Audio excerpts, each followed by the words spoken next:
think back to my days on the highway patrol, and I remember going to collision scenes. Whenever I would get there, I would talk to the people involved, and oftentimes they would tell me different stories about what happened before the collision, how the collision occurred. Sometimes people were lying to me, other times they just were confused and they weren't sure about all the things that did happen to make it occur. But my job was to listen to the people, then to look at the evidence that was there, and then be able to piece together what had actually occurred. And oftentimes, whenever I would do that, it would create a whole different scenario than what the people told me had happened whenever I first got there. And so it was a matter of taking it all in, looking at what was there for evidence, and then painting the big picture to be able to show all the parties involved what happened. Well, my name is Richard Coleman, and I'm the pastor at Shepherd Church of the Nazarene in Lexington, South Carolina, and it's great to be able to spend just a few moments with you today. It's Easter Sunday. It's hard to believe. And so I want to wish you a happy Easter.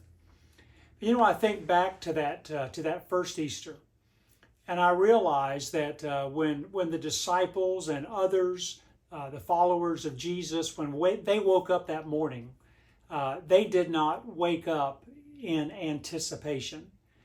They woke up despondent. They woke up just not knowing which direction to go in or what to do next. I mean, their world had just been shaken. Jesus had died, and they'd spent their Sabbath, that Saturday, just wondering what they should do. They wake up on that Sunday morning and they're thinking, what in the world's going to happen today?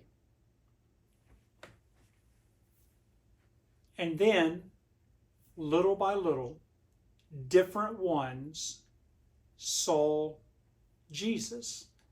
They saw the risen Savior that came and spoke to them, and it just changed every way that they were thinking, and they just could not understand what all was going on.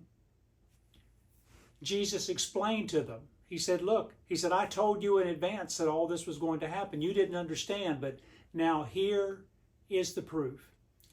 And Jesus was able to take all of the evidence of what had happened. Jesus was able to show them God's plan. Jesus was able to paint the picture so that they could understand it. You know, until Jesus came back and until Jesus met with them, there was no way that they could understand the Father's plan.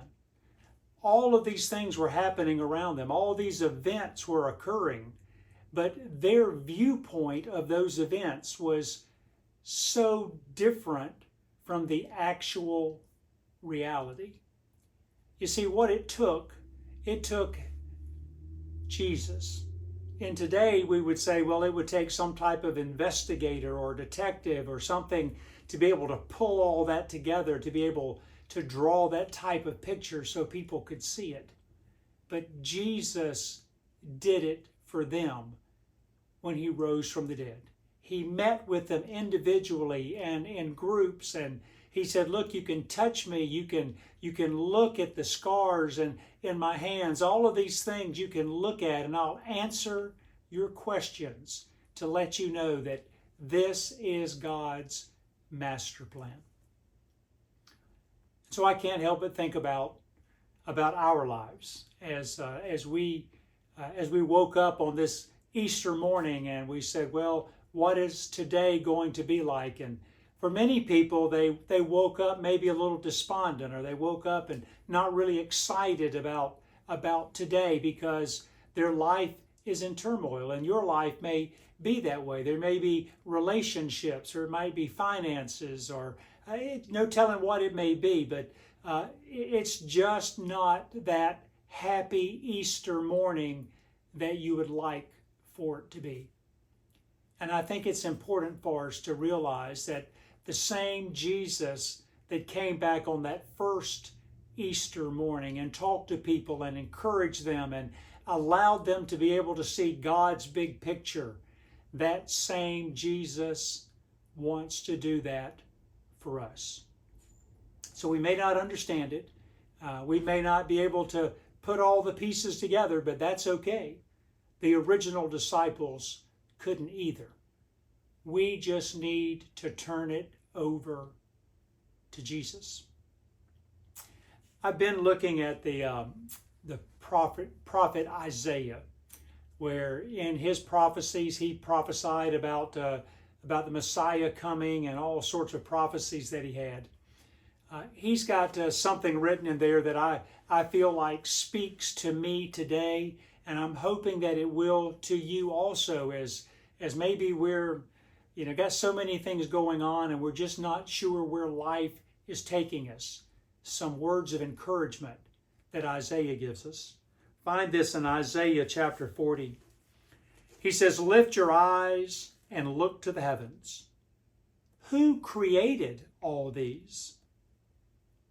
He who brings out the starry host one by one, and he calls them each by name.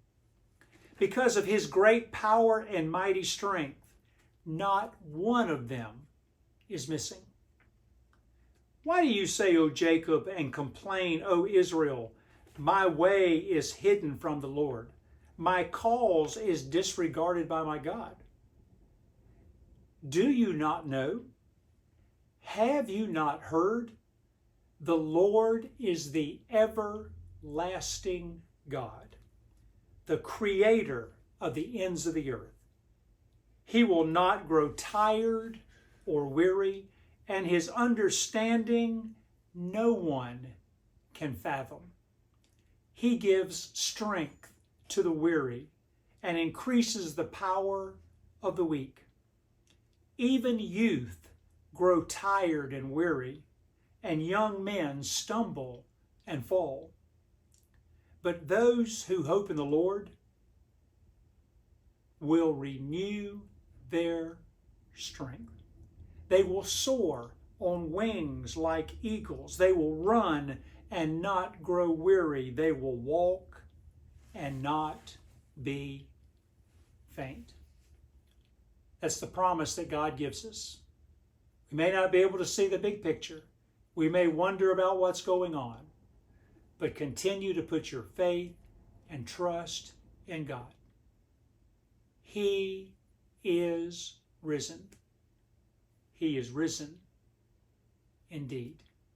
Thanks for taking the time and watching today.